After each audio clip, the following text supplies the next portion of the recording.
Yesus, silakan duduk semua. Shalom. Di sini terang sekali. Ya, apa kabar semuanya? Saya udah bayangin di sini 10.000 orang loh.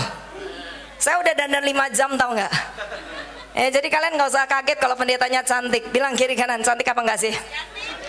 Kalau nggak cantik saya pulang. Ya, ayo sekarang kita langsung aja. Sepanjang pagi hari dari kemarin lah, saya ini agak sedikit salah ya. Saya nggak mencatat PDBCC itu di daerah mana, karena saya cuma dapat langsung flyer yang lama. Saya lupa, bener-bener lupa. Kemudian 2 hari yang lalu saya buka hari Kamis PDBCC, tanggal nggak, jamnya nggak ada, alamat nggak ada. Saya bilang sama suami saya, kayaknya ini salah ngetik. Kata suami saya, nggak mungkin salah ngetik, ada PD-nya di situ. Nah, untung saya ini nanya juga, Tuhan tolong saya ini PDBCC kalau sampai besok kemarin nggak ada yang konfirmasi, ini saya bakal dimarahin orang gitu ya. Nah, tapi semakin saya pikir ada hikmat yang datang. Buka Instagram. Ya kan sekarang pokoknya beres dah, punya HP aja semuanya bisa dicari di situ, ya toh. Yang baik bisa dicari, informasi bisa dicari, yang buruk juga bisa dicari di situ. Yang jelek-jelek makanan bukan rohani juga bisa kita dapatkan di situ, sampai menghancurkan iman kita juga ada di situ. Akhirnya muncullah PDBCC, ini dia ada foto saya. Berarti yakin saya, berarti saya diundang gitu ya. Ternyata di sini. Nah, saya percaya orang-orang yang hadir di tempat ini orang-orang dipersiapkan Tuhan. Setuju, katakan amin. Beri tepuk tangan buat Tuhan Yesus ya. Nah, sehingga saya mulai berpikir besok itu PDBCC itu saya nggak pernah tahu orang-orangnya seperti apa. Apakah orangnya biasa saja, apakah orangnya pinter, apakah orangnya ini lulusan S3 semua gitu ya. Apakah orangnya orang kaya semua gitu ya. Apa orang-orang ini kalau datang ibadah dari kepalanya keluar asap semua gitu ya, karena terlalu rohani ya. Saya coba bayangkan gitu di rumah gitu ya. Kalau saya mau pergi pelayanan, saya mesti bayangin dulu saudara, jemaat yang hadir di sana itu makanannya apa sih. Saya nggak bisa datang hanya karena saudara undang saya sebagai pendeta, pokok asal saya pengen khotbah saya khotbah begitu ya. Tapi percaya nggak sih, yang kenal saudara dan saya itu Tuhan. Nggak ada satu orang pun yang tahu masalah persoalan kita. Tidak ada satu orang pun yang bisa mengukur kekuatan kita. Dan saya percaya malam hari ini yang datang di tempat ini punya kekuatan ekstra. Karena ini khotbah yang saya nggak pernah khotbahin loh. Ini baru pertama kali saya akan khotbahkan, dan sepanjang hari ini saya belajar khotbah ini. Saya pengen bagi buat saudara, karena dari melek bangun pagi, baru melek loh saudara, belum duduk berdoa. Saya ini bayangin ntar sore saya khotbah apa. Tiba-tiba ada muncul satu perkataan, pertajam pedangmu, pertajam pedangmu. Berarti saudara ini keren loh. Semua yang hadir ini prajurit kayaknya. Coba lihat wajah kiri kanan, bilang kenapa memble gitu. Iya. Kalau prajurit itu berarti gagah perkasa, wajahnya bersahaya, katakan amin. Penuh dengan kepercayaan diri. Nggak penting hari ini lu bawa duit nggak bawa duit, nggak penting, yang penting jiwamu prajurit. Nggak penting hari ini lu naik bemo apa pakai sepeda ontel atau mobilmu di situ 1,5 M, nggak penting di hadapan Tuhan, nggak penting. Yang penting jiwamu prajurit. Selama engkau tahu bahwa sudah waktunya angkat senjata dan maju berperang, berarti 2023 itu adalah tahun kemenanganmu. Setuju, katakan amin. Coba sih prajurit saya ngene kayak Scooby-Doo, amin, amin gitu, mantep gitu loh, amin gitu. Ini roh yang kayak begini ini harus bangkit di gereja. Setuju, katakan amin. Beri tepuk tangan buat Tuhan Yesus ya. Kita nggak peduli dari denominasi mana, mau berbahasa roh nggak berbahasa roh, pokoknya Tuhannya namanya Yesus. Selama kita tahu Tuhan kita adalah Tuhan yang hidup, mau lu bahasa roh nggak bahasa roh, asal lu ngerti siapa Tuhan, asal kenal siapa Tuhan, asal tahu apa yang Tuhan perintahkan, ikuti setiap jalan-jalannya. Bukan hanya di gereja kelihatan rohani, tapi seluruh perjalanan hidup kita orang tahu bahwa kita Kristen. Orang yang mengikuti jalannya Tuhan dan percaya bahwa Tuhannya hidup, yang memberikan hidupnya di kayu salib untuk setiap orang berdosa digantikan supaya kita selamat. Amin. Yang penting itu dulu, nggak usah lihat isi kantongmu. Dari wajahmu ini perlu duit semua. Sengsara.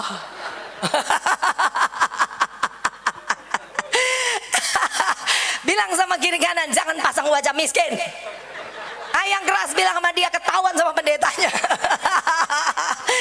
Ya, ayo kita belajar ya. Saya rindu, karena kalau saudara bilang, Bu, ibu nggak ngerti siapa itu miskin. Saya mau tanya, saudara ngerti nggak apa itu miskin? Kalau nggak ngerti, nggak usah tantang saya. Siapa di sini yang pernah benar-benar hidup nggak punya rumah? Setelah nggak punya rumah, nggak punya sepeda motor, nggak punya rumah, nggak punya sepeda motor, nggak punya duit, cuman satu yang ngangkat. Jangan noleh ke belakang. Nggak punya mobil, nggak punya rumah, nggak punya duit, nggak punya emas, nggak punya simpanan. Udah serius loh. Ada. Itu baru namanya miskin. Itu baru namanya pernah miskin. Pernah ya. Sekarang sudah enggak toh. Ayo dong beri tepuk tangan dong gitu ya. Anak muda aja bilang pernah. Saya kenal dia sekarang masih usia 17 tahun. Bisa bayangin tuh, coba buka maskernya. 17 tahun. Oh enggak, oh bukan ya. Nah, tadi itu yang pemain gitar ya. Apa bass itu ya. Nah, saya udah pernah lewatin tahap itu. Jadi kalau ada beberapa anak Tuhan bilang saya miskin, saya nggak percaya lu miskin kalau lu masih punya emas. Saya nggak percaya kalau kamu miskin di dompetmu masih ada uang 10.000. Saya nggak percaya kamu miskin kalau di rumahmu masih ada kulkas. Saya nggak percaya kamu miskin kamu masih punya rumah. Hanya kurang duit. Bilang kurang didik. Berarti itu belum miskin. Makanya jangan pasang wajah miskin. Yesusmu kaya. Setuju katakan amin. Beri tepuk tangan buat Tuhan Yesus. Nah saudara pernah dengar cerita ini, saya baru masuk ya, supaya kita kenalan. Mungkin beberapa dari wajah saudara nggak pernah ketemu saya. Kasihan Delu nggak pernah ketemu pendeta cantik ini, kasihan Delu ya gitu. Nah ada satu cerita, dua orang penebang pohon. Ya, mereka ini sama-sama penebang pohon, tapi yang satu sudah pengalaman, yang satu kurang berpengalaman. Tapi sama-sama rajin. Dan mereka ini penebang pohon yang dimana pohon-pohon yang tumbang itu akan mereka store ke perusahaan. Nah mereka ini kontrakan gitu ya. Nah yang namanya perusahaan ada bosnya. Bos ini senang sekali lihat para penebang pohon gitu kan. Akhirnya dia buat sebuah perlombaan. Dan dia bilang, ayo dong kalian berdua nih, yang satu udah punya pengalaman banyak, yang satu kan belum. Saya mau bikin satu pertandingan. Kalian berdua nebang dari pagi jam 10 sampai jam 6 sore, tidak ada henti-hentinya, pokoknya nebang, tidak ada jam makan.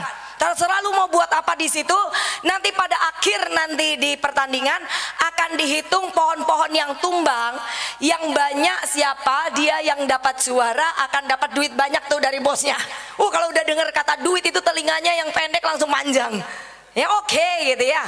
Mereka mulai bertanding. Nah yang punya pengalaman berpikir ya kan, karena dia udah 10 tahun, ini baru 3 tahun. Gampang loh bagi gua udah pengalaman, biasa gitu ya, potong aja itu pohon. Saya udah tahu caranya, mau dari sisi sini, cengkoknya begini, udah tahu gitu. Nah yang anak muda itu cuman diam, dia berpikir gimana caranya menang. Nah singkat cerita, si bapak ini terus motong pohon. Nah yang anak lebih muda itu, dia motong pohon 2, 3, jatuh, dia berhenti sebentar. Yang bapak ini yang pengalaman terus motong aja nggak ada berhenti, karena dia pikir dia harus menang, masa kalah sama yang tidak pengalaman. Singkat cerita sampai jam 6 sore selesai, dihitunglah gitu kan ya. Ternyata yang menang itu adalah yang belum berpengalaman, karena jumlahnya jauh lebih banyak daripada si bapak yang punya pengalaman. Bapak ini penasaran, agak sedikit sewot, dia tanya, gimana caranya lu bisa menang? Wong yang saya lihat kamu tebang 1, 2, 3 pohon kamu berhenti, 1, 2, 3 pohon kamu berhenti. Saya mah terus motong, gak ada berhenti-berhenti. Nah anak muda itu jawab, loh saya berhenti nggak makan loh, saya berhenti nggak istirahat, saya berhenti itu ngasah mata kapak supaya mata kapakku tetap tajam. Jadi karena mata kapakmu tumpul, dengan sekuat tenaga kamu motong juga, 1 kali tebasan kamu harus berkali-kali, saya cuma 1 kali itu udah tajam, udah masuk. Saudara tahu dari cerita ini bahwa anak muda ini sekalipun tidak punya pengalaman, tapi dia berhikmat, dia tahu mana senjatanya. Senjatanya bukan pengalaman, tapi mata kapaknya. Karena pohon tidak bisa tumbang hanya berdasarkan pengalaman. Katakan amin. Pengalaman, karena yang namanya setan itu tidak pakai pengalaman. Setiap kali setan juga menyerang tidak pernah pakai cara lama. Sekalipun dia sering buat pecah belah dalam gereja, tapi dia juga punya strategi mengikuti perkembangan zaman. Iya toh? Lah sekarang dia udah pakai senjata yang nggak tahu namanya apa. Kita masih pakai pistol yang kecil dan kita tembak tiu tiu. Setan bilang gak kene, gak kene, gak kene. Lah piye saudara? Yang namanya anak muda dia bilang, kalau mata kapak saya nggak tajam, maka saya akan kalah dengan engkau karena kau punya pengalaman. Tapi Tetapi karena saya tahu pohon ini akan tumbang karena kapak, dan mata kapaknya harus tajam, saya setiap 2 pohon jatuh, saya asah, saya potong lagi, asah lagi, potong lagi, asah lagi. Tidak terlalu lelah karena mata kapaknya tajam. Yang berpengalaman udah kelelahan tuh, tangannya udah kemeng karena apa? Sudah nggak tajam mata kapaknya, udah menghabiskan tenaga, betul ya? Udah gitu dia coba tebang dengan sebaik mungkin, tapi ternyata hasilnya tidak maksimal. Dan ini sering terjadi di dalam kehidupan orang Kristen. Contohnya mata kapak yang dipertajam kapan? Sekarang. Lah sementara beberapa lu masih mikir pulang mau makan apa, dan beberapa matanya ketap-ketip kalau apa? Kalau ngantuk nggak usah datang ibadah. Apa di situ duduk ketap-ketip. Lah emang saya di sini main ludruk apa? Ya ayo bangun. Ini salah satu cara kau mengasah mata kapak. Tadi pujian dan penyembahan kau pikir itu liturgi gereja? Kita datang untuk menyembah Dia Allah yang memang harus disembah. Dan kalau kau tidak punya apa-apa, kau hanya punya satu, yaitu pribadi yang ada di dalammu yang akan mengajarmu berdiri sebagai penyembah yang menyembah Dia dalam roda. Kalaupun kau bilang yang penting aku kasih kolekte, kolekte itu loh bukan buat Tuhan. Kolekte itu buat keperluan bayar listrik. Dan di sorga uangmu dan uang saya tidak laku, karena apa yang kau punya dan saya punya itu punya Dia. Katakan amin. Jadi kalau gitu sekarang duduknya yang tegak, ojo melorot. Siji lorot telu, pokok gak tegak aku tak kesono tak jewer. Ayo sing tegak duduk Tak lihat semua beberapa melorot, angin ini siwir-siwir, anak sing siji loro terus ditegur ya tetap siji loro, heran aku. Gak duwe kopeng iki. Ya. Mau panggil pengkhotbah terhebat juga, mau panggil Benihin ke sini juga nggak bisa mengubah hidupmu. Kecuali kau mau siap untuk mempertajam mata kapakmu. Dan mata kapak itu bicara tentang iman kita. Mata kapak itu bicara tentang kekuatan roh di dalam kita. Mata kapak itu bicara tentang bagaimana kita berjalan bersama dengan Tuhan, berjalan di atas air tidak tenggelam, ngelewatin lautan api tidak terbakar, menghadapi yang namanya tembok Yeriko, kau tinggal berteriak haleluya, dia hancur. Nggak cuma nyanyi, tapi benar-benar ada kuasa yang keluar di situ. Kau pikir setengah jam nyanyi tadi itu nggak ada sesuatu yang terjadi di alam roh? Hanya mereka yang mangap-mangap kayak koi yang pulang nggak dapat apa-apa. Kalau kau tahu di dalam kuasa pujian dan penyembahan, setiap kali kau nyanyi, setiap kali kau memuji, setiap kali kau menyembah, hari ini juga saat ini sesuatu di alam roh sedang terjadi. Kau lagi bergumul apa? Nggak usah ngomong seperti Yosafat. Ketika dihadang 3 musuh, tiga Bani Amon, Moab, kemudian 1 suku Meonim itu nyerang, dan Alkitab berkata Yosafat merasa sangat ketakutan. Dia mengambil keputusan untuk berdoa. Dia nggak bingung berpikir, dia mempertajam yang namanya mata kapak. Dia pertajam kekuatan rohnya, dia pertajam mata imannya. Percaya nggak sih, lu nggak butuh nubuatan. Kita nggak butuh nubuatan sebenarnya, karena semua nubuatan ada di Alkitab. Yang kita perlukan adalah dekat sama Tuhan, kenal siapa Yesus, dan firman bukan hanya didengar keluar, tapi firman tertanam tinggal di dalam kita. Kalau saudara bilang miskin, saya udah tahu apa itu miskin. Jadi wajahnya nggak usah dipasang miskin begitu. Besok mau makan apa, saya nggak punya duit, itu pernah. 2 minggu nggak pegang duit, tapi seperti burung dikasih makan, saya setiap hari dapat makan. Kalau kau bilang nggak pernah pegang duit, saya udah ngelewatin belasan tahun.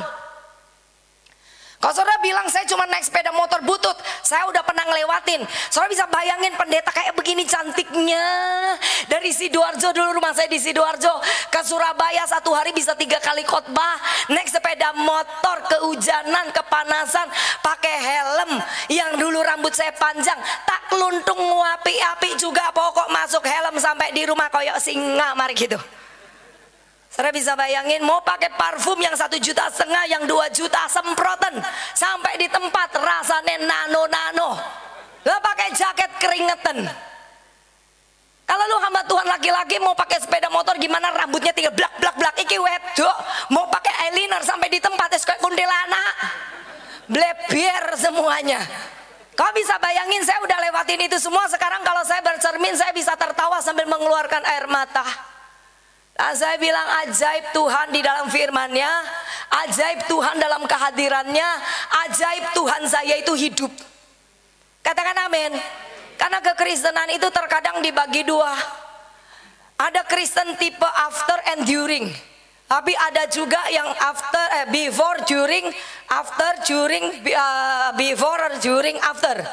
Jadi istilahnya sebelum seperti kita pelayanan, kita udah persiapkan di rumah. Saya mau khotbah apa kan gitu. Saya berdoa. Kemudian yang WL berdoa di rumah. Apa yang mau dinyanyikan di sini? Yang benar-benar Tuhan mau taruh hatinya di dalam pujian dan penyembahan itu, ya kan? Setelah itu kita lakukan di sini. Saya khotbah dengan sungguh-sungguh. WL pemain musik lakukan yang sungguh-sungguh. Itu yang kedua, before, during. Tapi afternya tidak semua mengerjakannya. Di mimbar kau bisa WL, kau bisa singer. Saya sebagai hamba Tuhan bisa nyanyi, bawa saudara nyanyi. Pertanyaannya, berapa lama ketika kau di dalam kamar doamu kau nyanyi untuk Tuhan? Setiap hari. Ojo tampil mimbar toh, kan hari-hari ini semua suka tampil mimbar.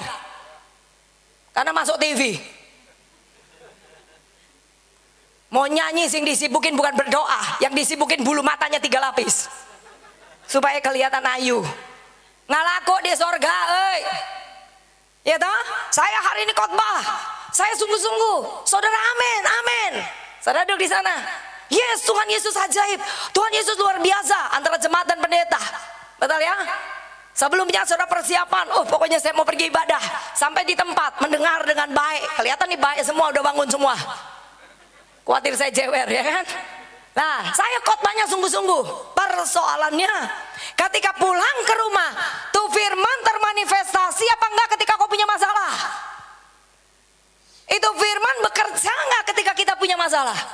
Itu firman berlaku enggak ketika kita bicara dengan seseorang? Itu firman benar-benar enggak adalah sikap dan tingkah laku hidup kita. Itu firman benar-benar enggak buah roh yang muncul dalam hidup kita yang diperbaharui setiap hari.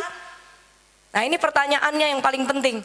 Kalau di gereja semuanya wajahnya lebih kinclong daripada malaikat. Persoalannya setelah di rumah, apa yang terjadi dengan hidup kita? Kenapa kekalahan bisa sering terjadi? Karena ini. Kita tidak pernah mempertajam mata pedang kita. Katakan amin. Ayo kita baca dulu ya. Saya khotbahnya 2 jam, siap?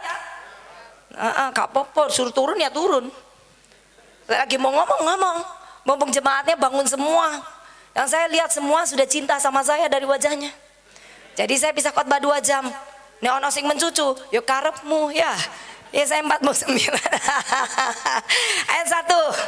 Ya, dengarkanlah aku, hai pulau-pulau. Perhatikanlah, hai bangsa-bangsa yang jauh. Agak sedikit dalam ya, karena ini kitab Nabi. Dan coba kita belajar, nanti saya menjelaskan. Jadi nggak ada isi kitab yang kita tidak mengerti. Karena guru kita adalah Roh Kudus. Guru saudara bukan saya. Guru kita adalah Roh Kudus. Katakan amin. Dengarkanlah aku, hai pulau-pulau. Perhatikanlah, hai bangsa-bangsa yang jauh. Tuhan telah memanggil aku, kata Yesaya ya.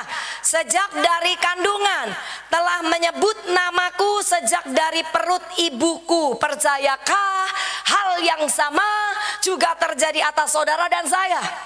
Sejak dalam kandungan ibu, namamu dan nama saya sudah dipanggil Tuhan. Kita sudah ditetapkan, sudah dipilih sama Tuhan, seperti kata Yeremia 1 ayat 5. Buka di sana, ayo. Yeremia 1 ayat 5, kita ngalir sedikit ya. Sebelum aku membentuk engkau dalam rahim ibumu, aku telah mengenal engkau. Berarti Tuhan kenal saudara dan kenal saya. Sejak masih di dalam kandungan, masih darah aja itu Tuhan sudah tahu. Tuhan tahu siapa saya walaupun saya lahir dari keluarga yang bukan Kristen. Tapi hari ini saya percaya karena Tuhan sudah menentukan dari sebelum zaman diciptakan. Saya ini sudah ada di hati Tuhan, saudara ada di hati Tuhan. Saya lahir dari keluarga papa saya ateis, mama saya Konghucu. Nggak ada kata Tuhan di rumah saya. Tuhan di rumah saya itu doe. Ngerti? Nah Tuhan di hatimu siapa? Lihat wajah kiri kanan. Nggak usah pura-pura. Ya, yang namanya Tuhan di dalam rumah saya itu duit.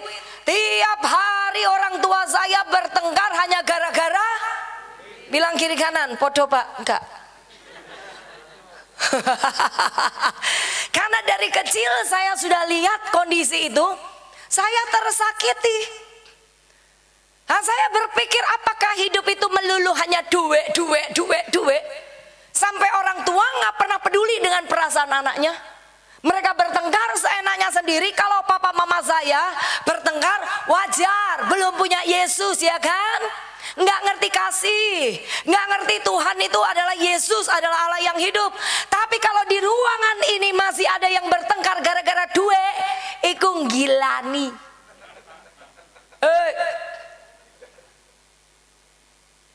Itu namanya gilani saudara. Nah dari wajahnya saya tahu saudara tiap hari baca Alkitab toh?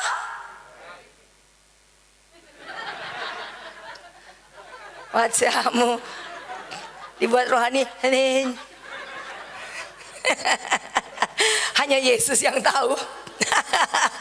Sebelum aku membentuk engkau dalam rahim ibumu, aku telah mengenal engkau.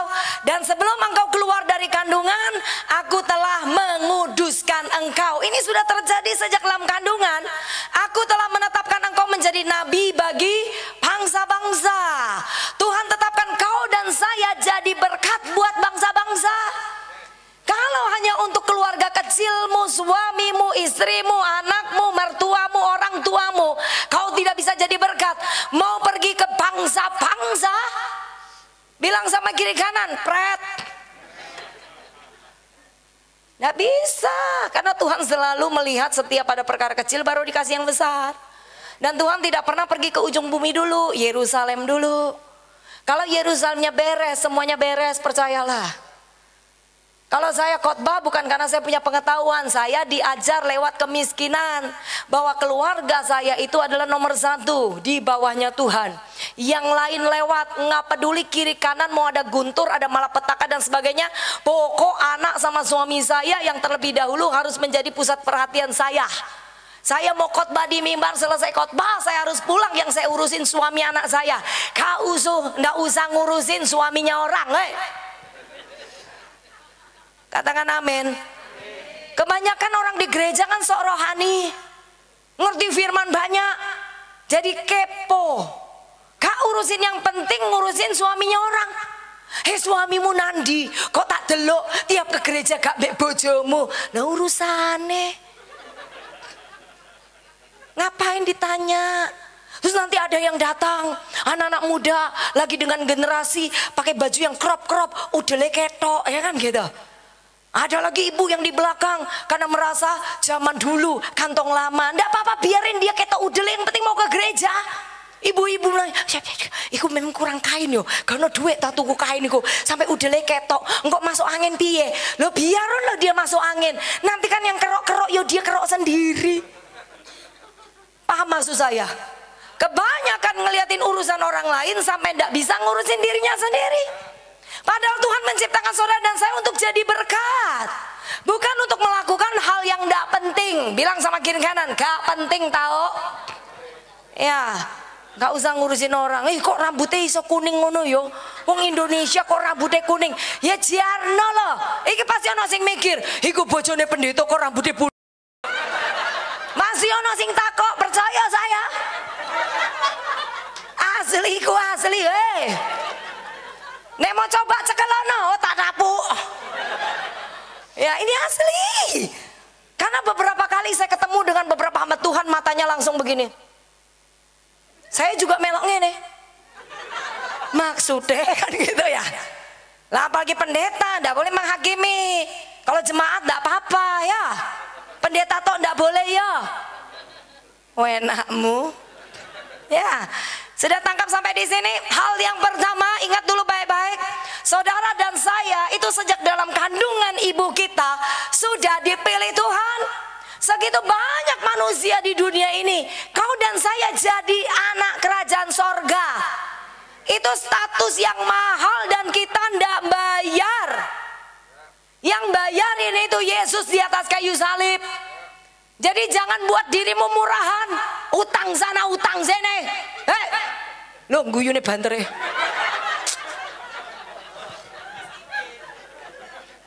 Ya, jangan bikin dirimu jadi murahan. Tetangga dengan tetangga udah Kristen bertengkar di pinggir jalan. Pernah Bu ngeliat gitu? Pernah di gereja. Enggak percaya. Level kerajaan surga turun jadi kampungan. Di belakang dua ibu bertengkar. Saya di depan mau khotbah. Di situ dia bertengkar. Di belakang saya, kamu ikut bapakmu maling. Situ emane, kowe sing maling. Bapakmu maling, kowe sing maling. Saya udah gemeter. Sudah lama tidak bertengkar. Dan sudah lama tidak lihat orang bertengkar, apalagi Kristen, ya kan gitu ya. Wah, saya udah deg-degan, Tuhan ini mau diapa no gitu. Tuhan cuma bilang, nanti buat berdamai. Ya bener toh, nggak usah dimarahin, buat berdamai. Wes tuwek-tuwek kok. Ya kalau anak kecil gitu, iki wes tuwek. Bilang sama kirianan, tuwek. Nah, tuwek tukaran di pinggir jalan, malu-maluin, tahu nggak? Maluin Yesus dan mempermalukan dirimu sendiri sebagai anak kerajaan sorga.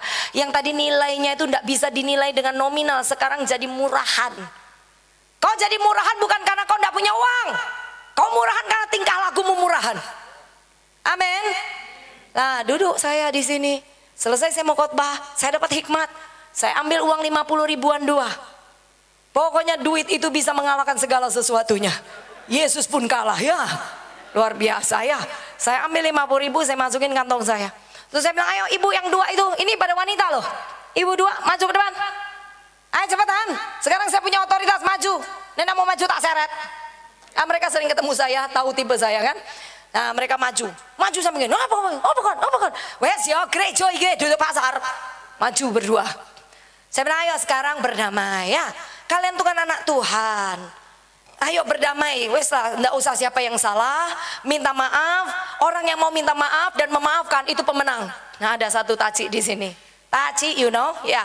Dia gini, ya wes, maaf, sing situ ya, moh aku. Ngarepe pendeta luar biasa. Apalagi di depan Tuhan yang tidak kelihatan ya kan. Moh aku, dia bilang gitu. Yakin moh? Benar ya Cie? Kamu udah mau maafin dan minta maaf? Ya wes, maaf lo ya, maaf. Kita mah moh aku, maling tetap maling. Ngono. Tak bilang ya sudah, sekarang udah ya. Kamu udah mau maafin ya? Ya wes, kamu maafin dan minta maaf. Iya, tak keluar no duit 50 ribu. Sekarang dua-dua. Berjalan di tengah jalan, yang tadi tidak memaafkan dia balik. Aku yo mau minta maaf, kau usah, kasep. Duduk dia. Dalam hati saya firman tidak mempan, duit mempan. Pandai luar biasa anak Tuhan ini. Coba, nggak boleh ada yang punya mental seperti ini. Kalau kau hanya mempertimbangkan uang 50 ribu dan kau tidak mau taat firman, kau kehilangan banyak hal dalam hidupmu. Banyak janji Tuhan yang disediakan. Tapi ketika kita hanya melihat apa yang di depan mata yang sebenarnya itu kecil sekali, dan kita menggantikan hal ini dengan sebuah ketaatan, kita akan kehilangan segala-galanya. Bahkan status kita sebagai anak kerajaan surga bisa dicuri sama setan. Orang tidak akan tahu lagi bahwa saudara itu anaknya raja. Kelihatan banget toh kalau bertengkar begitu jadi kampungan. Ya apa ya? Apalagi kalau sudah bertengkar sama suami, keluar dari rumah, kemudian teriak-teriak di jalan. Coba lihat entah bu, kalau bojoku bencekno. Kok ngono tak melempar batu Ada bu? Ada. Di sini nggak ada toh? Lihat wajah kiri kanan, katakan orang baik. Katakan amin. Beri tepuk tangan buat Tuhan Yesus.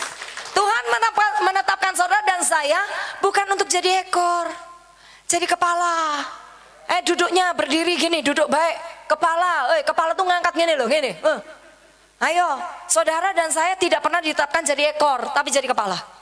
Saudara dan saya tidak pernah ditetapkan untuk jadi orang kalah, karena Tuhan sudah menang di atas kayu salib.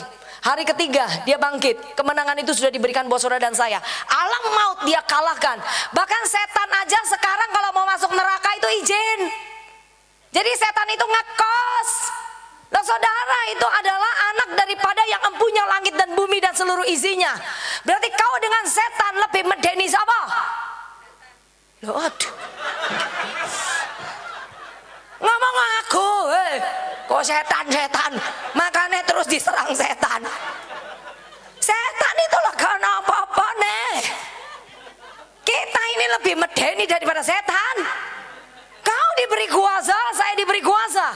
Dari kandungan dikenal, dipilih. Karena Tuhan tahu ada sesuatu yang hebat di dalam saudara dan saya. Dan Tuhan sudah menaruhnya di situ. Dalam keadaan yang terburuk sekalipun, asal kau terkoneksi dengan Tuhan, maka firman ini jadi. Jadi terkoneksilah setiap hari, jangan sampai mata kapakmu itu tumpul. Jangan sampai mata pedangmu tumpul. Saya ikut Yesus di usia 19 tahun di gereja Betani Manyar. Zaman itu benar-benar kita diajarkan manunggal sama Tuhan. Roh Tuhan menguasai hidup kita. Saya nggak pernah berpikir untuk dapat rumah. Saya nggak pernah berpikir untuk punya mobil. Saya nggak pernah berpikir untuk punya suami ganteng. Tapi ganteng loh. Lo baru guyu bu. Saya nggak pernah berpikir untuk hal-hal duniawi. Saudara tahu kenapa? Ketika saya ikut Yesus, kenal Yesus, pertama kali ketemu Yesus, yang saya dengar pertama kali dengar suara Tuhan itu adalah Tuhan bilang, Valen, aku mengasihimu, hancur saya. Karena dari kecil saya selalu dipukul papa mama saya. Saya selalu dicaci maki, selalu dibedakan, selalu disalahkan. Jadi saya ini nggak pernah merasa yang namanya cinta dan kasih sayang. Ya, ketika saya ketemu Tuhan, saya udah punya pacar nih. Tapi pacar juga nggak pernah bilang I love you. Masa mau jadian cuman bilang begini, boleh ku pegang tanganmu? Serius? Tanya one gak percaya. Tapi apa boleh buat, saya juga jatuh cinta jadi tai kucing rasanya coklat. Pegang tangan jadian langsung saudara ya. No say I love you saudara. Satu-satunya pribadi yang pernah ngomong ke saya I love you, itu Yesus. Setelah berjalan dengan waktu, suami saya sudah terbiasa ngomong I love you. Dulu gak iso. Nih tak bilang ayo ngomong I love you. Gak usah, pokoknya koko sudah yes gitu. Lo maksudnya apa? Yus pokoknya ngono iku. Saya bilang I love you gitu loh. Gak iso, koko gak iso. Perempuan itu kok suka ditipu ya katanya gitu. Waktu pacaran. Orang gak bisa ngomong I love you suruh ngomong I love you. Nah saya bilang ini bisa. Ya cuma gini tok. Lah pokoknya tingkah laku sikap. Saya bilang perempuan kuat telinganya. Jadi kalau bisa ngomong I love you, langsung ngomong yo I love you. Kau enak. Sekarang kalau pagi bisa ngomong I love you, langsung mekrok telingaku. Krak. Ya, yang membuat saya bertahan, hal pertama ketika ketemu Tuhan, Tuhan bilang I love you. Itu mengubah seluruh hidup saya. Dan ketika perjalanan, saya cerita dulu supaya kita bisa masuk ya. Saya nggak pernah tahu kalau ikut Yesus itu bukan jalan tol. Tapi ada yang namanya pikul salib. Tuhan izinkan satu saat anak laki-laki saya mati, meninggal. Kalau saya bilang mati, anak saya bilang kayak tikus saya, jadi ya meninggal ya.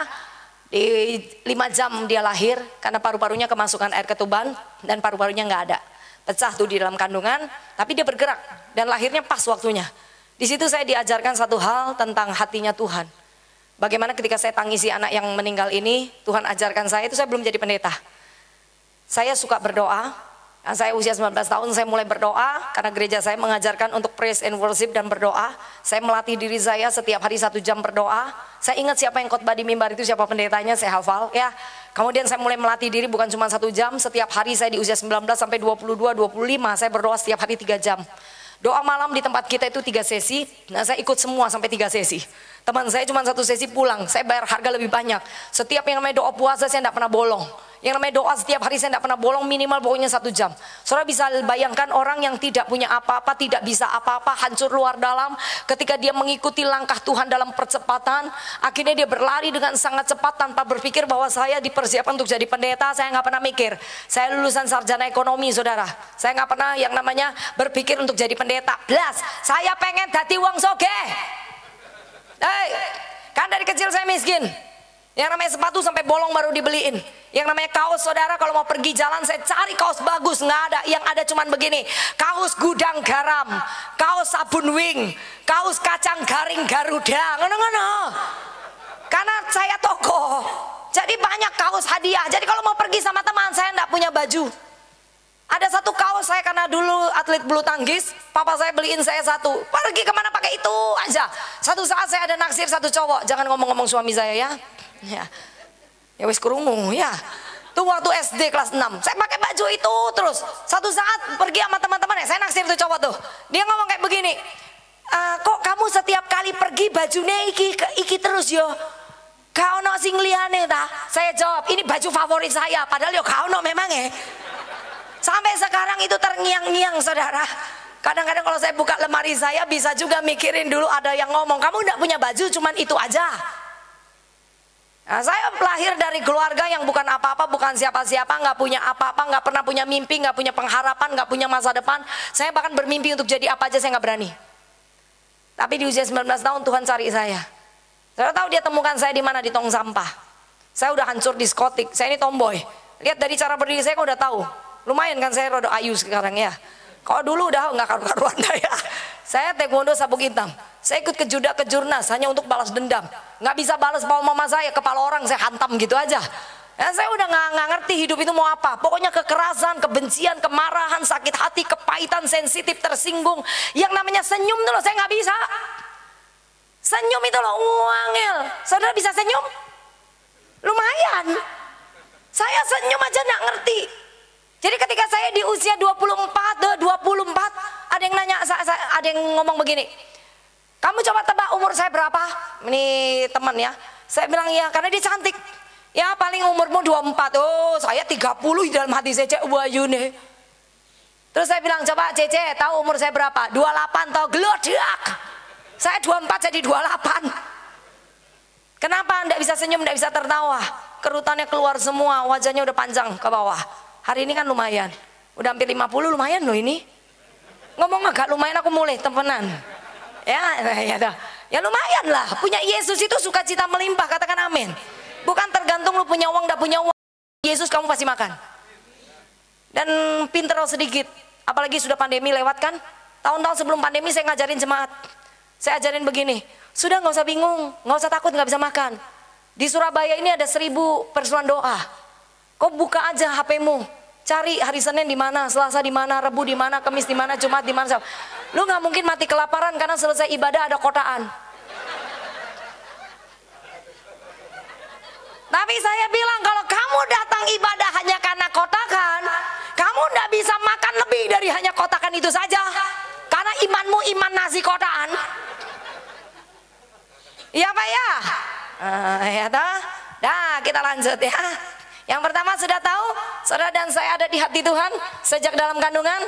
Berarti di sini nggak ada orang biasa, di sini orang luar biasa semua.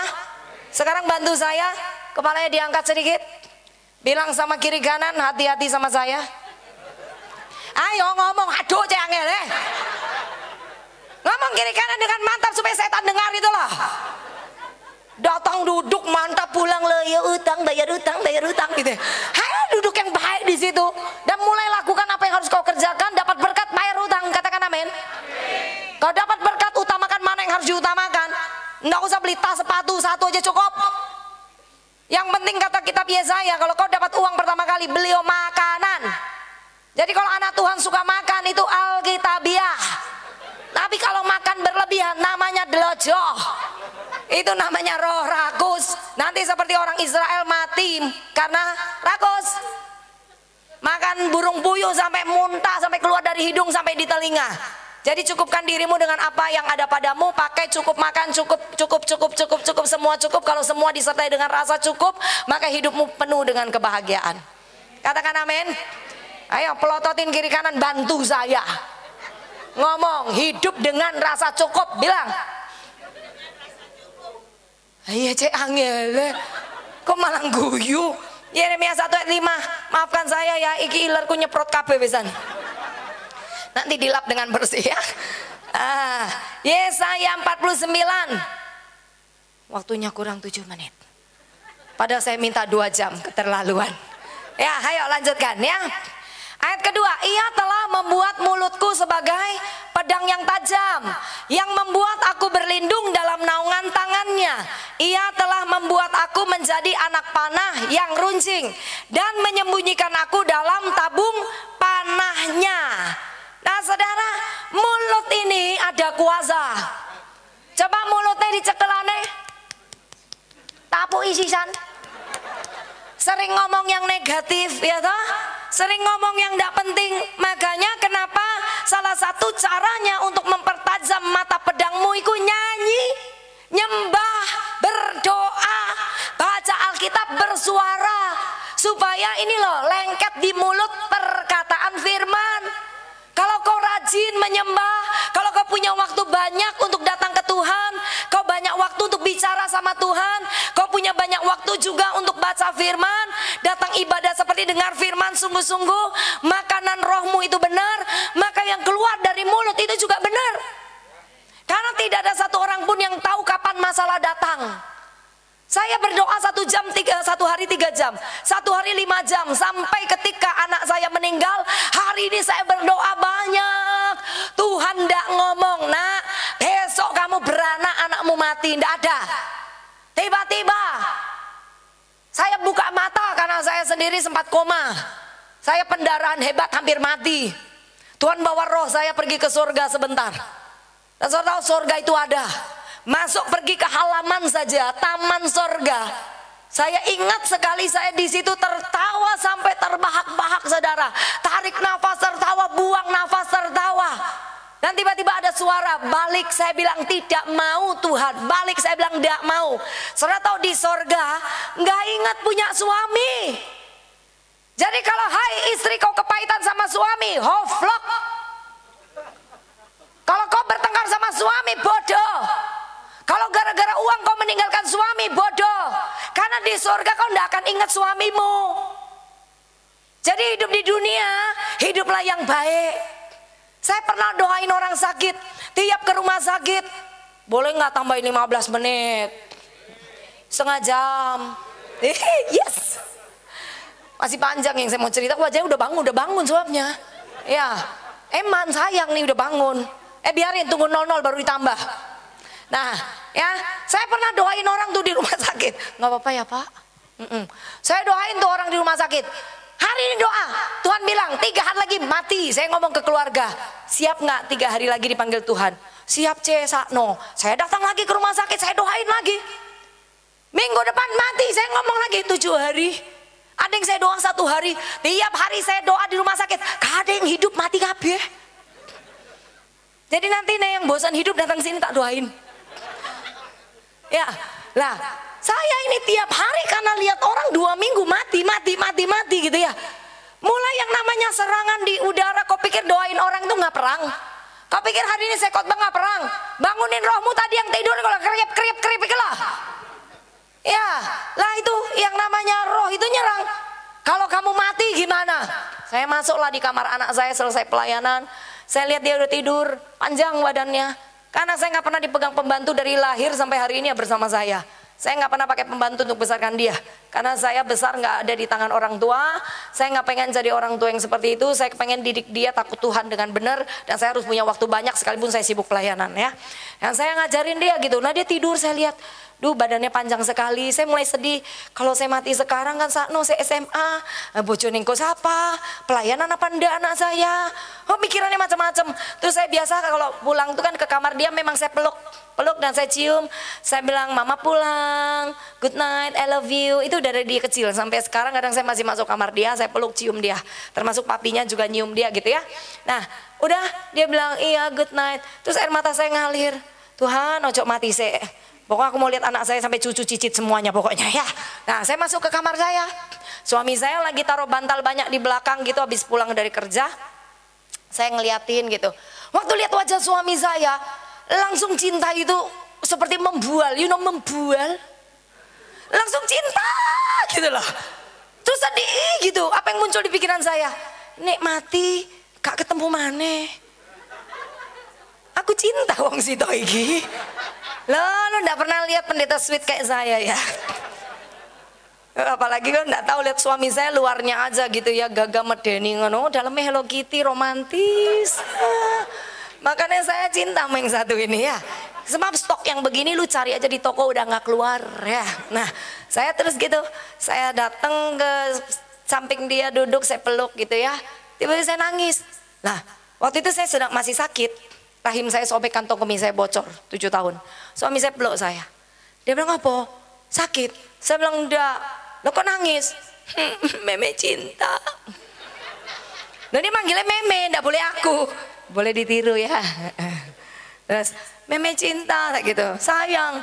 Lu sayang kok sampai nangis. Terus saya duduk sambil ngelapin air mata. Koko, Waktu itu masih baru kepala 4, sekarang udah mau ke 5 kan gitu. Suami saya udah 5. Saya bilang gini, kita sudah 40-an nih umurnya ya. Berarti waktu itu jalannya cepet yo. Nek mati loh, kita nanti masuk surga pun gak ketemu loh, cuman sebentar. Aku kok rasanya kehilangan. Suami saya lihat saya lama, dia pegang saya. Makanya selama masih hidup, koko iki loh, ojo diseneni terus. Berhasil dia. Saya jadi sedih, jadi jengkel. Bukan menghibur, dia membela dirinya. Makanya waktu hidup itu loh disayang-sayang. Oh jadi omeli terus. Akhirnya karena lagi melankoli saya peluk toh. Yo besok ya tetap tak omeli.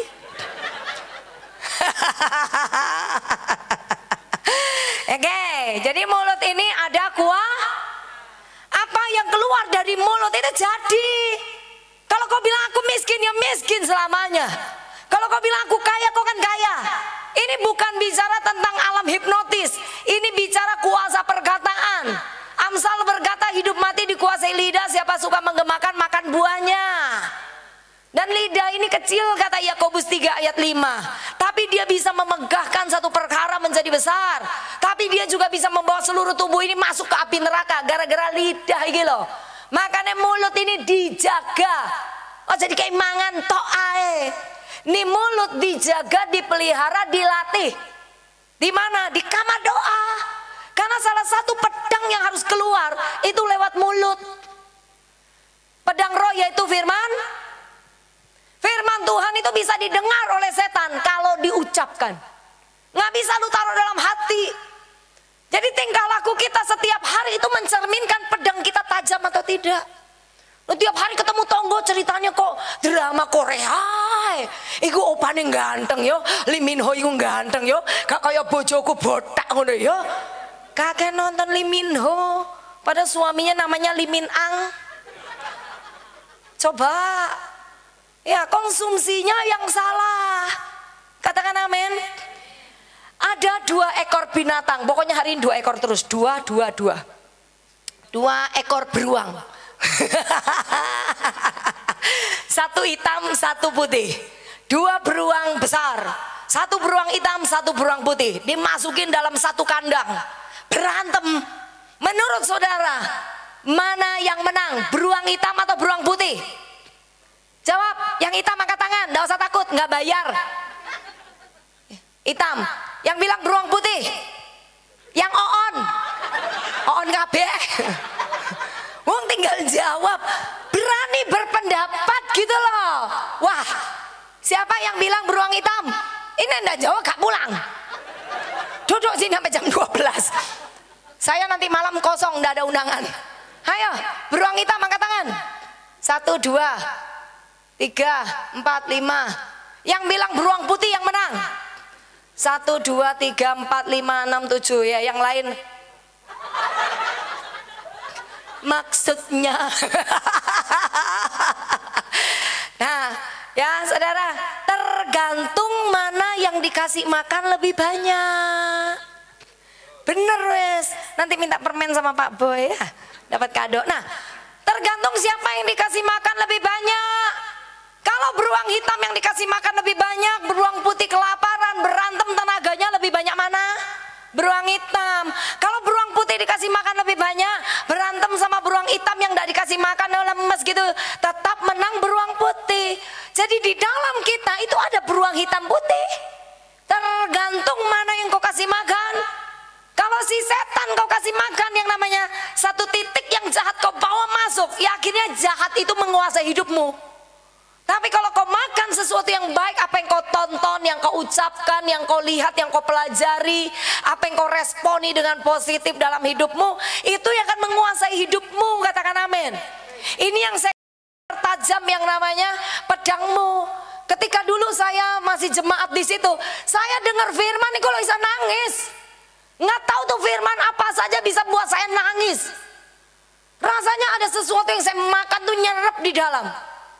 Saya sampai hafal ada satu pendeta perempuan itu, saya ketemu dia, kata orang mirip saya mirip dia. Coba tebak siapa wis ngono ae. Sampai ada yang salah panggil saya. Ya, siapa? Debbie Basir, cilik ngene. Keterlaluan kau ini. Hah. Nggak apa-apa, rambutnya mirip lah ya. Nah, saya hafal, ketemu dia sekali, saya hafal khotbahnya sampai akhirnya saya diundang di gereja beliau gara-gara penasaran, katanya Ibu Valen ini Ibu Vivi Junior. Nanti kalau ketemu sama si Ibu Vivi, katanya ini Valentina Senior. Jadi dia tanya modelnya kayak apa sih Ibu Valen. Ternyata waktu sama ketemu, ternyata suara kita rodok sama. Sak dagu-dagune podo, hampir kalau bilang anak sama mami, wes pas wes. Ya, saya hafal. Satu kali saya ketemu, saya hafal dia khotbah apa, ayatnya di mana saya hafal. Nah mungkin orang bingung, kok bisa hafal? Firman itu bagi roh kita yang haus, yang lapar, itu makanan enak. Nah ketika firman tinggal di dalam kita, ya itu kan dari saya umur 19 tuh, makan firman. Gereja yang begitu luar biasa dengan pembicara-pembicara yang sebagian penginjil, sebagian penyembah, oh itu meresap masuk semua. Nah saudara, saya nggak pernah tahu di tahun ke-10 akhirnya anak saya mati. Suami saya bangkrut 2 kali. Saya sakit 7 tahun, rahim saya sobek, kantong kemih saya bocor. Hancur dah hidup itu rasanya. Tapi karena dari tahun-tahun sebelumnya saya terbiasa melatih diri saya di dalam doa, penyembahan dan firman. Setiap hari saya baca firman 5 pasal. Nggak ada persiapan untuk jadi pendeta, untukku. Bukan untuk jadi pendeta dan besok bukan untuk khotbah, untukku. Karena rohku butuh makanan firman. Nah kalau kau jadi pendeta, besok mau khotbah, hari ini baru baca Alkitab, bengong. Tapi kalau firman itu makanan, kapan saja kau bicara dengan orang, keluar dari mulutmu itu firman. Dan kemana saja kau pergi, kau bisa jadi berkat. Karena untuk kau bicara firman itu bukan lagi sesuatu yang dihafal, tapi sudah menyatu dengan dirimu karena Tuhan itulah firman. Katakan amin. Yuk jadi Kristen yang model begini 2023, kau harus bertempur loh. Keadaan tidak tambah baik, tapi yang saya percaya janji Tuhan tahun depan itu pintu gerbang keemasan dibuka. Pintu gerbang kemuliaan dibuka. Dan saudara dan saya harus masuk di sana dan mengambil apa yang menjadi bagian kita. Ketika kita mau ngambil, otomatis kita akan lewatin campnya musuh. Nah kalau kita lewatin campnya musuh, pedangnya harus dipakai. Ketika kemiskinan menghadang, kau bilang kemiskinan bukan bagianku, enyah kau kemiskinan. Jangan iya, aku miskin. Setannya nye. Saya wes lewatin itu ketika nggak punya uang. Tiap pagi jam 3 saya duduk di sana. Saya ambil dompet saya 2.500 isinya. Nggak ada duit. Pasti 2 minggu ke depan nggak ada duit. Suami saya kasih uang, udah selesai, saya harus atur. Saya angkat tuh dompet. Bapak, anakmu cuma punya uang 2.500. Nggak ngomong kok ngene, gagah gini. Mewek. 2.500. Tapi aku percaya. Burung di udara kau kasih makan. Tiba-tiba firman keluar. Bunga di ladang kau kasih baju. Aku anakmu tidak akan kelaparan. Terus mulai berbahasa roh, nangis-nangis. Pokoknya heboh gitu kan. Orang kalau tidak punya uang doanya itu heboh pokoknya ya toh. Sudah begitu saya ingat anak saya besok sekolah gimana, langsung keluar lagi firman. Aku hanya percaya keturunan orang benar tidak akan minta-minta roti. Dan anakku tidak akan ngerti miskin. Anakku tidak akan ngerti kelaparan. Beneran, tanya anak saya sekarang sudah usia 24. Dari 4 tahun dia kita sudah bangkrut sampai 13 tahun. Kemudian kita baru pulih 5-6 tahun terakhir. Tapi yang namanya hidup itu penuh dengan mujizat. Tapi kalau tanya sama anak saya, dia nggak ngerti miskin. Apapun yang dia doakan, dia minta Tuhan kirim. Sekolahnya nggak pernah sekolah ecek-ecek. Sekolahnya semua sekolah favorit. Dari mana duitnya? Gak ngerti. Dulu pendeta senior saya, gembala senior saya selalu bilang begini, ya apa carane? Doa dari mana? Emboh. Saya bilang sama kiri kanan, emboh. Ternyata hari ini berlaku buat hidup saya. Ayo ngomong sama kiri kanan, emboh. Pokoknya surga sudah sediakan. Beri tepuk tangan buat Tuhan Yesus ya. 4 menit lagi kita selesaikan, siap? Katakan amin. Ini wajahnya sudah soge kabeh. Kalian sudah hidup semua. Tadi datang ini. Kayak semua orang harus tahu gue miskin. Nah. Ya lanjutin. Ia berfirman kepadaku ayat 3, engkau adalah hambaku Israel dan olehmu aku akan menyatakan keagunganku. Berarti apapun yang hebat Tuhan mau kerjakan, Tuhan kerjakan dalam saudara dan saya. Katakan amin. Jangan ukur dirimu S1, S2, S3, STLR, nggak penting. Jangan ukur latar belakangmu, siapa orang tuamu. Jangan lihat kulitmu, jangan lihat suku dari mana. Jangan lihat pintar atau bodoh. Yang saya percaya di tangan Tuhan yang goblok itu bisa dijadikan orang berhikmat. Di tangan Tuhan orang yang bukan apa-apa bisa jadi berlian yang mahal. Di tangan Tuhan yang tidak ada jadi ada. Jadi saya nggak percaya kalau ada anak Tuhan bilang, kok gimana ya, bisa apa nggak bu? Pokok lu percaya firman itu jadi.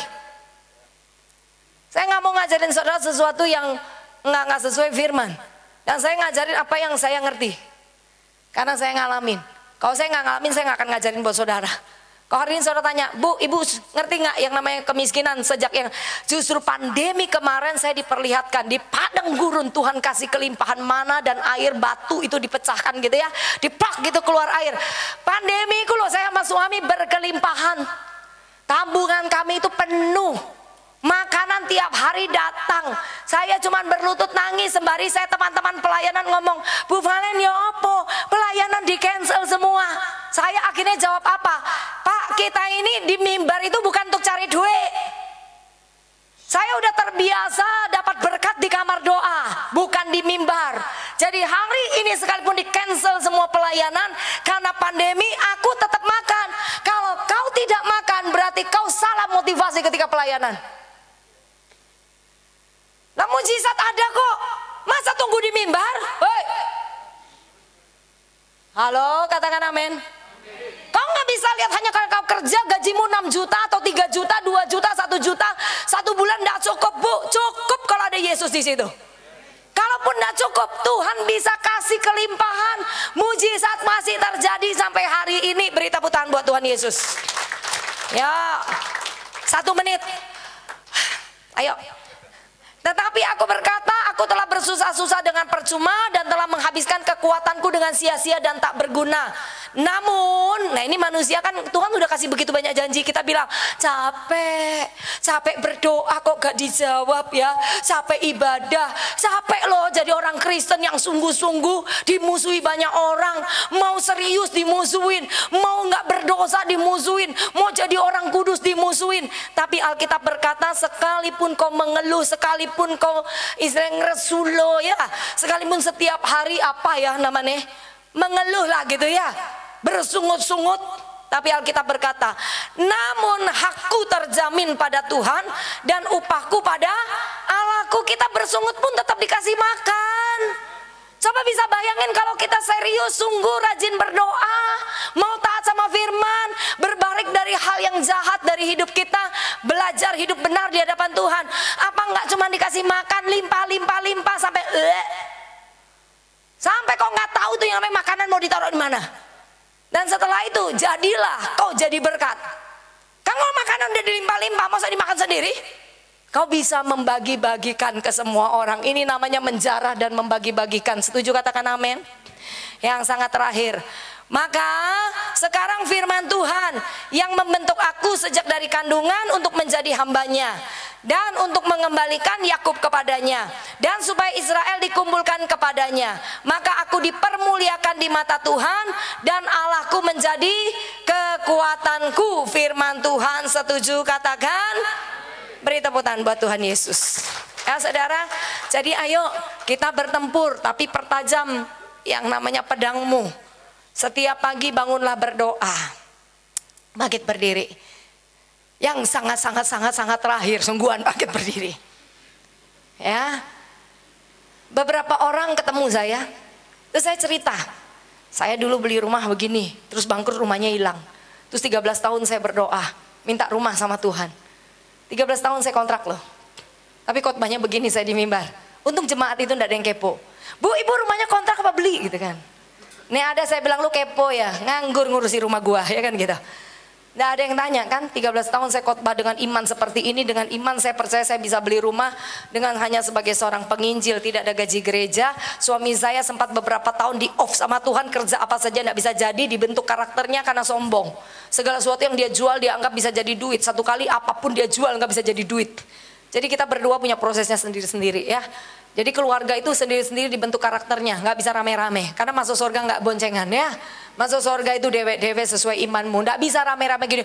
Aku ini jemaat BCC, berarti pasti masuk surga. Dewe-dewe. Gak ono tiketnya rame-rame di sini ya. Sendiri-sendiri. Nah saudara, akhirnya ketika saya berdoa muncul angka 3. Nah ketika angka 3 saya berdoa, apa itu Tuhan? 3, rumah Tuhan 3. Langsung saya tangkap 3M. Saya bilang ke suami saya, nanti kita beli rumah 3M. Itu bangkrut. Suami saya bilang gini, duwe sopo embuh. Jalan 1 tahun, 2 tahun, 3 tahun, 4 tahun, saya tetap ngomong, nanti punya rumah 3M, tidak punya tabungan, belas tidak punya. Mau bayar kontrak aja tiap tahun mikir dan berdoa, tunggu mujizat. Mau bayar anak masuk sekolah aja tunggu mujizat. Mau bayar bulanan sekolah juga mujizat. Ya, mau kolektor gereja aja mujizat, saudara, kalau di dompet saya ada uang. Saya bilang sama suami saya, setiap kali saya ingat rumah, saya bilang kita akan beli rumah 3M. Satu saat sudah mendekati 3 tahun lagi saya akan beli rumah. Suami saya tanya gini, kenapa selalu ngomong 3M? Kok enggak ngomong 1,5M? Saya bilang mau beli di mana? Ini sekarang di Surabaya Barat. Kalau 1,5M rumahnya kecil, kecil sekali. Saya bilang, nah Tuhan bilang 3M berarti gede.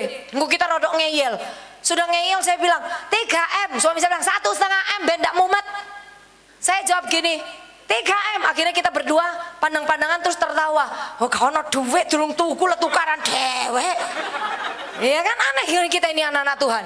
Nah akhirnya saya bilang gini, ya udah kok kamu dengan iman 1,5M, aku dengan 3M. Karena setiap hari saya duduk di bawah kaki Tuhan 1,5 jam, 2 jam. Di situ saya nangis, saya percaya roh saya bangkitkan, iman saya dibangkitkan dengan baca firman. Karena iman timbul dari pendengaran firman Tuhan. Itu tidak bisa dikurangin dan tidak bisa ditambah. Pokoknya angka 3 itu tidak berubah. Seperti itu loh, 00 itu gak berubah-berubah ya. Pokoknya gak berubah gitu kan. Lah, berjalan dengan waktu, pokoknya mujizat lah ya. Itu kapan-kapan. Duit itu mulai terkumpul. Sampai akhirnya sudah ada 600 juta. Lah suami saya mulai ngomong, kayaknya waktunya beli rumah. Dia yang ngomong, suami saya yang cari rumah, bawa saya cari rumah. Lah suami saya yang pilih rumah. 13 tahun saudara. Dengan cara ajaib, saya nggak tahu gimana caranya bisa beli rumah itu. Rumah saya sekarang yang saya tempatin 3M. Beri tepuk tangan buat Tuhan Yesus. Ya apa caranya embo sungguhan nggak tahu. Tapi saya, kau kaya bukan karena isi kantong. Kau kaya karena di dalammu ada Yesus. Katakan amin. Jadi ayo belajar pertajam pedang. Tiap hari ngomong tuh pedang dikeluarin. Ya, rubah keadaan dengan firman. Karena daripada kau mengeluh, nanti seperti orang Israel semua mati di padang gurun. Ya, semua ayo mulai berkata yang baik, mulai perkataan, jangan sakit dikit. Aduh kenapa yo? Tumor BE, muncul tumor ya toh. Sakit dikit bilang tubuhku bait Allah Roh Kudus, sehat oleh bilur Yesus, tidak ada sakit penyakit. Kan gampang, lebih enak mana daripada ketakutan tidur. Sebenarnya bukan karena kau kena sakit, karena ketakutan akhirnya penyakit masuk. Mulai belajar, tahun depan kita masuk peperangan yang baru. Tapi saya lihat ini wajahnya semua prajurit. Tadi mah orang ngantuk, sekarang udah prajurit. Setuju katakan amin. Ayo beri tepuk tangan buat Tuhan Yesus. Haleluya. Yuk pemain musik WL. Aku diberkati, sepanjang hidupku diberkati. Saya suka lagu ini ya. Ayo bisa dong LCD. Saya nggak terlalu hafal. Ini lagu Pentakosta lama. Tahu ya lagunya ya. Sekarang wajahnya senyum dong di balik masker. Kita kan anak-anak kerajaan sorga, katakan amin. Nyanyikan lagu ini dengan penuh kemenangan ya. Aku diberkati, sepanjang hidupku diberkati. Dari bangun pagi hari, siang berganti malam. Aku diberkati, aku diberkati. Sepanjang hidupku diberkati. Dari bangun pagi hari, siang berganti malam. Aku diberkati. Ayo lebih lagi. Aku diberkati. Sepanjang hidupku diberkati. Dari bangun pagi hari, siang berganti malam. Aku diberkati. Ya semua. Aku diberkati semua. Sepanjang hidupku diberkati.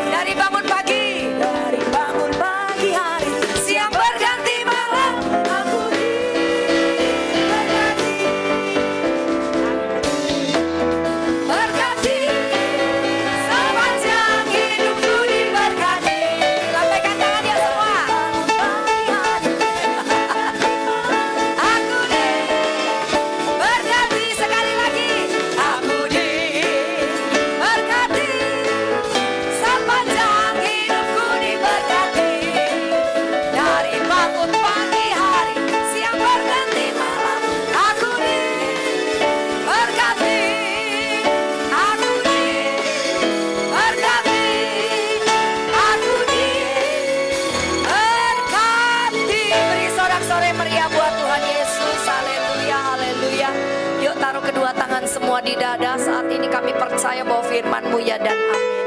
Kau pilih kami sejak dalam kandungan ibu kami untuk melakukan perkara besar. Kau pilih kami untuk melihat karya besar-Mu. Kau juga memilih kami untuk diselamatkan. Kau memilih kami hidup di bumi untuk alami surga Tuhan.